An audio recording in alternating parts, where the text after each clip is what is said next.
Alors, je vais intervenir en témoignant de ce qui m'est arrivé et qui fait que je suis devant vous aujourd'hui. Effectivement, tout a commencé avec un stage de découverte de la communication animale, de la communication intuitive, en avril 2017, auprès de Corinne Dupérat. Ça s'est fait par un concours de circonstances. En fait, j'ai voulu assister à ce stage. Je dis assister au départ parce que j'y allais en tant qu'observateur, parce que je voulais déjà à l'époque, avec l'association, créer un grand événement autour de l'éthique animale, de la conscience animale. Et je me disais que s'il était possible de communiquer entre des humains et des animaux, ça serait extraordinaire. Mais jusque-là, on va dire que voilà, il y avait eu des jalons avec Anna Breitenbach, avec des communicatrices que j'avais rencontrées comme Laïla Del Monte, mais ce n'était pas encore rentré là. Et donc, je voulais réaliser par moi-même, en fait, ce qui était avéré ou pas selon moi. Et donc, en fait, j'ai assisté à ce stage. On était une dizaine. Et en fait, j'ai apporté 2 photos de mes chats, Malo et Pouchou. Il s'est passé que quand j'ai présenté les 2 photos de mes 2 chats à Corinne, Corinne m'a dit à un moment donné « Ah, Malo, je vais choisir Malo comme expérience. » Et là, tout de suite, l'information qu'elle a reçue, qu'elle m'a transmise, ça a été, en fait, tout d'un coup, je reçois cette information, c'est que Malo n'est pas ton chat, mais c'est celui avec lequel tu as la relation la plus intime. Et là, je peux vous dire qu'en une fraction de seconde, le sol s'est un peu dérobé sous mes pieds. Parce qu'en fait, je suis le seul à connaître cette information avec ma femme défunte. Bon. Effectivement, Malo est un chat qui ne m'appartient pas, puisque Malo est un chat qui, il y a quelques années, s'est imposé chez moi, chez nous à l'époque, en quittant sa maîtresse de l'immeuble d'à côté et en faisant des allers-retours de plus en plus fréquents chez nous, avec des séjours de plus en plus longs chez nous, jusqu'à élire domicile chez nous. Je vous laisse imaginer la tête de sa maîtresse. Et ce chat, au bout de 3 mois, a réussi effectivement à s'imposer à force de gratter la nuit à la fenêtre. Et puis à un moment donné, on l'a accepté. Sa maîtresse s'était forcée de venir le récupérer par 2 ou 3 fois, je ne sais plus, mais au moins 2. Sans succès, puisque Malo, quand il voyait sa maîtresse, il la regardait droit dans les yeux du bout du couloir et il feulait. Alors que Malo ne feule pas. Et il allait sous le lit. Donc, après plusieurs tentatives, et puis un peu de diplomatie avec sa maîtresse, on lui a fait comprendre que peut-être qu'à chez elle, elle avait un peu trop de chiens, ou que c'était trop exigu, et que c'était normal qu'il ait envie d'être avec d'autres copains chez nous, puisqu'il y a 3 autres chats. Bon, et Malo, effectivement, donc n'a jamais été notre chat. Sa maîtresse nous a accordé sa garde permanente, c'est tout. Bon, donc l'information quand même était précise. Et ensuite, c'est celui avec lequel tu as la relation la plus intime. Or, ce chat, il faut bien savoir, je le savais depuis un moment, est un chat qui a pour moi des comportements, pas forcément de chat, j'ai eu beaucoup de chats dans ma vie, et c'est un chat qui vient tous les soirs sur moi régulièrement, droit devant moi, il se met devant moi, il me regarde droit dans les yeux, et il dort avec moi au début de chaque nuit, et si je ne veux pas, il revient. Donc à un moment donné, j'ai accepté, ma compagne aussi, et donc c'est un chat effectivement qui est en fusion. Donc c'était 2 informations que je pouvais effectivement vérifier. Mais c'est allé plus loin puisque Corinne me dit je reçois d'autres informations en substance. En fait, Malo te sent en colère depuis un moment, en train de tourner dans ta vie un peu en rond professionnel, alors qu'en fait, il vient te regarder, pour te transmettre un message, c'est que ta mission, c'est juste d'aller reconnecter les humains aux animaux, c'est normal. Alors que toi, tu cherches, depuis 3 ans, ta mission, ton chemin. Bon, quand je me suis pris ça, c'est évidemment difficile à vérifier, c'était cohérent avec mes projets, mais je me suis pris, on va dire, une première couche préparatoire. Mais le mental a résisté. J'ai pas très bien dormi la première nuit. J'ai rappelé Corinne le lendemain, qui a complété, on va dire, ces informations. Et j'étais troublé, très troublé. Mais le mental résistait.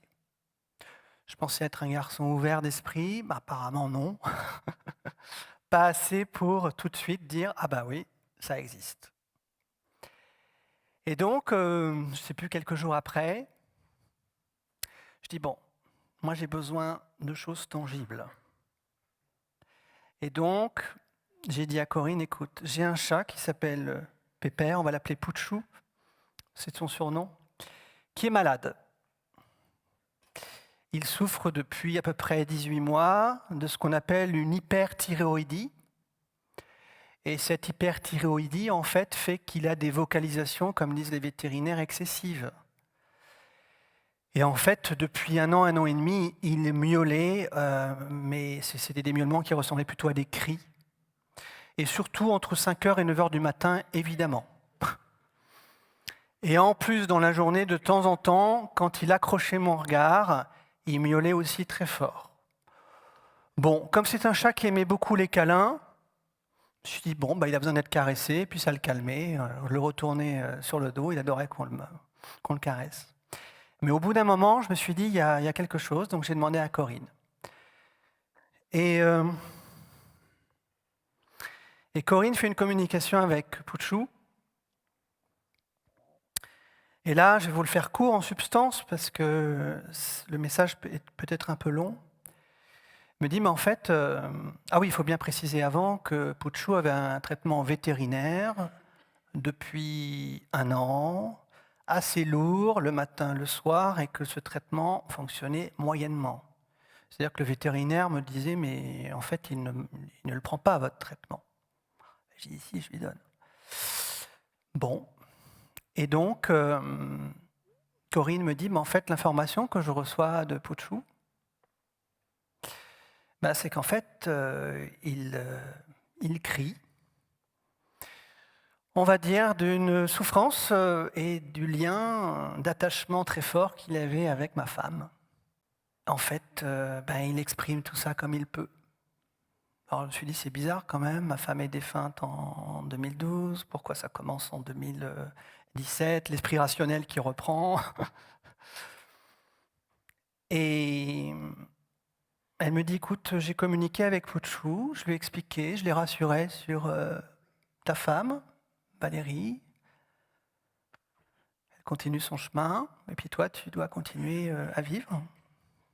Elle l'a rassurée, je ne sais pas avec quel mot, mais elle m'a dit surtout quelque chose d'important. Elle m'a dit, écoute, maintenant ce que je te demande, c'est d'observer les changements, là, dans les jours à suivre. Voilà, tout simplement. Bon. Et je me souviens plus si c'était le lendemain matin ou le surlendemain matin, mais dans les 2 jours. Je me souviendrai toujours que j'ai passé 2 nuits difficiles, et en fait, le matin, je me réveille et je vois Pouchou dans ma chambre, sous toujours la même chaise. Et là, tout d'un coup, je le regarde, mais au lieu d'avoir les pupilles dilatées comme il avait très souvent, avec les yeux grands ouverts, comme stressé, comme tendu, je le vois avec les paupières normales qui baissent, la pupille qui n'est plus dilatée. Je le regarde, il se lève, et là, je me dis, ça va être le moment de vérité, parce qu'il passe devant moi, il me regarde, aucun miaulement. Il part dans la cuisine, et là j'entends, pour la première fois depuis je ne sais pas combien de temps, presque 1 an et demi, un miaulement de chat qui n'était pas un cri, juste un appel à vouloir manger sa pitance. Et là, ça a été la deuxième couche. Là, ça a été le début du tremblement de terre parce que c'était plus des informations uniquement, c'était un changement tangible. Un jour, 2 jours après que Corinne ait communiqué avec lui et m'ait expliqué ce qu'elle avait échangé avec lui. Bon, alors là, ça commençait vraiment à bouger. Le mental faisait encore de la résistance. Et puis pendant 3 semaines, plus rien. Il était revenu un chat serein. Il miaulait plus comme avant. Extraordinaire. Donc tout ça, évidemment, vous imaginez que ça travaille. Et puis au bout de 3 semaines, donc ça devait être en mai 2017, sa santé commence à décliner. C'est les fortes chaleurs. Mon vétérinaire qui me dit c'est normal, il fait très chaud, 35. Moi-même, j'ai eu un animal qui est mort. Bon. Donc il me dit ok, ça peut arriver. Mais je ne sais pas, je ne sens pas bien. J'appelle Corinne, je lui laisse un message, je lui dis écoute, j'emmène Pouchou au vétérinaire parce que je ne le sens pas du tout là. Et le vétérinaire essaie de me rassurer. Et puis, je sens quelque chose, voilà, un pressentiment. Il me dit si, faites des examens, c'est important, on vous le garde le week-end. Et là, j'ai dit non, j'ai senti qu'il ne fallait pas que je le laisse. Je le ramène chez moi, et je me souviendrai toujours sur le chemin du retour, je portais sa caisse. Et tout d'un coup, Corinne me rappelle, je pose la caisse, et Corinne me dit... il était très fatigué, je ne vous l'ai pas dit, donc il était comme une flamme qui s'éteint. Et c'est drôle parce que, entre guillemets, c'est l'expression qui m'est venue. Et quand Corinne me dit, écoute, j'ai communiqué avec Pouchou, en fait, elle me dit, Pouchou ne veut plus rester à la clinique vétérinaire, il veut rentrer chez toi avec ses copains pour terminer sa vie. Et là, je ne m'y attendais pas du tout. C'est comme une flamme qui s'éteint, elle me dit. Et j'ai la transcription. Et elle me dit, j'ai une autre information. Alors j'étais sous le choc, évidemment, comme quand on apprend ce genre de nouvelles. Et elle me dit, il y a une chose que je reçois comme information, c'est que Pouchou, il a envie d'aller sur ton balcon, une dernière fois, renifler les odeurs de tes plantes. Or, Pouchou, déjà, elle ne savait pas que j'avais un balcon, et ensuite, surtout, Pouchou n'aimait pas forcément ce balcon. Il était plutôt assez allé dans la chambre, mais pas sur ce balcon parce qu'il est très bruyant. Voilà. Je ramène Pouchou, je le fais rentrer dans l'appartement, et là, il sort en se traînant, mais au lieu d'aller vers la chambre, il se traîne vers le balcon. Et là, je sentais la gorge qui se nouait. Et il sort sur le balcon, et il y est resté pendant 2 jours et 2 nuits. Malgré la pluie fine qui tombait de temps en temps, on l'a couvert avec une bâche, et il ne voulait pas rentrer. Et donc il passait son temps entre renifler les odeurs des plantes et se traîner pour, j'imagine, se reposer. Et on a essayé de le rentrer 1 ou 2 fois, on n'a pas réussi, donc on a dit ok, on le laisse. Voilà, et puis au bout de 2 jours de nuit, voir ce chat comme ça, dans cet état, c'était difficile. Et je me suis dit, mais est-ce qu'il est prêt? Il n'est pas prêt à partir? Qu'est-ce que je fais? Voilà, et je demande à Corinne, elle me dit, c'est une flamme qui s'éteint, c'est pareil, tu fais comme tu le sens. Lui, il est prêt. Bon. Et puis, voilà, pour 1 ou 2 raisons, j'ai senti que c'était le moment de l'accompagner. Et avec ma compagne, on a aidé Pouchou à partir. Ce qui veut dire que la communication animale, ça sert aussi à ça. En tout cas, moi, ça m'a servi à ça. C'est peut-être aussi aider à choisir le bon moment dans des situations qui sont toujours plus que pénibles. Voilà, et en fait, il avait terminé sa mission. Donc ça m'a quand même, troisième couche. Et je me suis dit, mais c'est extraordinaire en fait. Ce que je suis en train de vivre, c'est un cadeau. Même si c'est dur, évidemment, mais c'est un cadeau que m'offre Corinne et mes animaux. Et je sentais qu'il suffisait de pas grand-chose pour que je bascule. Alors vous avez vu, j'ai quand même une bonne résistance mentale. Je vais terminer avec le troisième chat parce que je pense que c'est aussi avec Pouchou et l'autre chat dont je vais vous parler que j'ai définitivement lâché tout. Voilà, lâché prise et consenti à observer la réalité telle qu'elle était.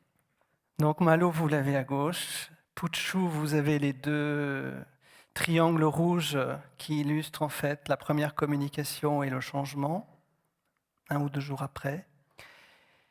Et puis alors, ce qui s'est passé avec ma troisième chatte, Mignonne, qui est la sœur de Pouchou, 2 ou 3 jours après cette communication avec Corinne, je suis rentré un jour chez moi et j'ai vu Mignonne prostrée, comme je ne l'avais jamais vue. C'est une chatte très sauvage qu'on a du mal à approcher, qui était dans mon appartement, dans le salon, dans son panier. Et je la voyais, mais prostrée, comme empoisonnée en fait. Tout rentrait, le poil tendu, elle bougeait plus. Première réaction, je me dis, elle s'est empoisonnée. Première réaction, je vais dans la cuisine, je regarde s'il y a eu quelque chose qui est tombé et tout. Non, l'impression d'un animal qui est en train d'agoniser. Bon, j'attends 1 heure pour voir, je sais plus exactement ce que je fais. Et puis au bout d'un moment, je me dis non, je ne veux plus attendre. En plus, c'était un week-end. À chaque fois, c'est le week-end. Et j'appelle Corinne. Elle ne me répond pas. Elle était sur répondeur à ce moment-là. J'amène en fait Mignonne qui ne va pas du tout bien chez le vétérinaire. Le dimanche soir, je l'appelle à 11h du soir. Je lui amène. Et là, le vétérinaire qui me dit « Mais qu'est-ce qu'elle a eu, cette chatte? Qu'est-ce qui s'est passé ?» J'ai dit, j'en sais rien, je l'ai retrouvée comme ça. Et puis, alors, il prend les mesures, il prend toutes les constantes, et puis il me dit, un truc qui est bizarre, toutes les constantes sont bonnes, sauf l'hypertension, il est à 28,15. Je ne sais pas s'il y a des médecins dans la salle, ça doit leur dire quelque chose. Et puis, alors, la tachycardie au maximum, je lui dis, je ne sais pas. Ok, il lui donne un cachet, il me dit, vous la ramenez chez vous. Et puis on voit ce que ça donne, mais surtout vous me la ramenez dans 1 semaine pour voir si le cœur, entre guillemets, a pris. Parce qu'il me dit avec une telle tension dans le cœur depuis un moment, voilà, elle n'est pas en bon état. Bon, je rentre, et puis Corinne me rappelle, et Corinne me dit, je communiquais avec Mignonne. Et en fait, l'information que je reçois, c'est que Mignonne, au moment où j'ai fait ce que j'avais à faire, comme coupure d'attachement entre Pépère et Valérie, avec ce lien qui faisait que Pépère était sans arrêt en train de crier. Et en fait, ce qui s'est passé, c'est que Mignonne a réalisé véritablement que Valérie était partie, que ma femme était partie. Et apparemment, elle ne l'avait pas réalisé totalement. C'est au moment où Corinne a fait ce travail-là que 2 jours après, en fait, Mignonne a ressenti quelque chose qui s'est passé dans le travail et dans la communication avec Pépère. Et là, je me suis dit, ça va quand même loin cette histoire. Où je suis? Est-ce que je peux raconter ça à tout le monde? En tout cas, je le raconte à vous aujourd'hui. Et j'ai ramené ensuite Mignonne chez le vétérinaire qui l'a examinée. Ils étaient 2 d'ailleurs. Je ne sais pas pourquoi ce jour-là, il devait y avoir un vétérinaire en formation. Il regarde, il passe tout ce qu'il faut sur Mignonne. Et je les cherche, essayer de comprendre la cause. Il n'y avait plus rien. Tout était à l'état normal. Je ne sais pas ce que ça veut dire.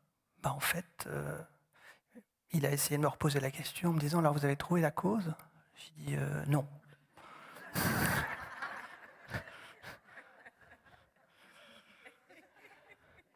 J'aurais pu, hein. Alors, je sais qu'il commence à s'ouvrir, lentement. Voilà, donc... mais il faut peut-être y aller progressivement. Et là, je crois que ça a été la 3e couche.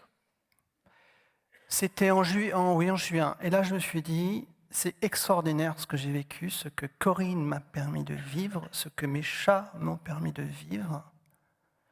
C'est un trésor.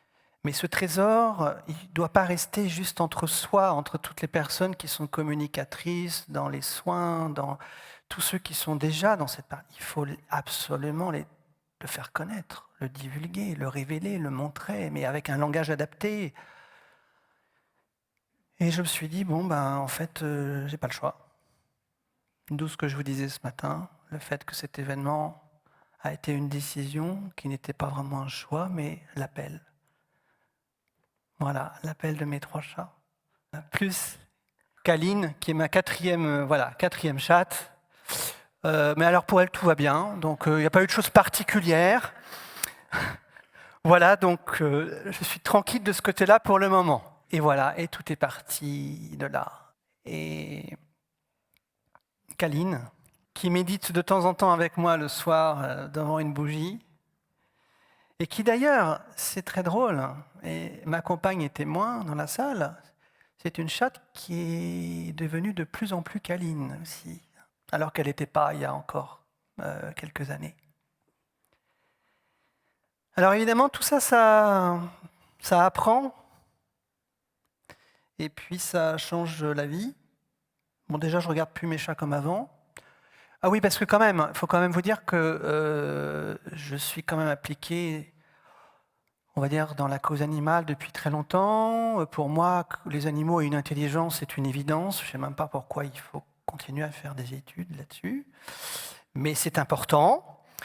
Ils ont une sensibilité. Là aussi, pour moi, c'est une évidence. Bon, ok. Mais alors là, Malo, évidemment, je ne pouvais plus le regarder comme avant. Mais vraiment plus. Donc pour moi, c'était une conscience incarnée dans un corps de chat. Ça change un peu les choses.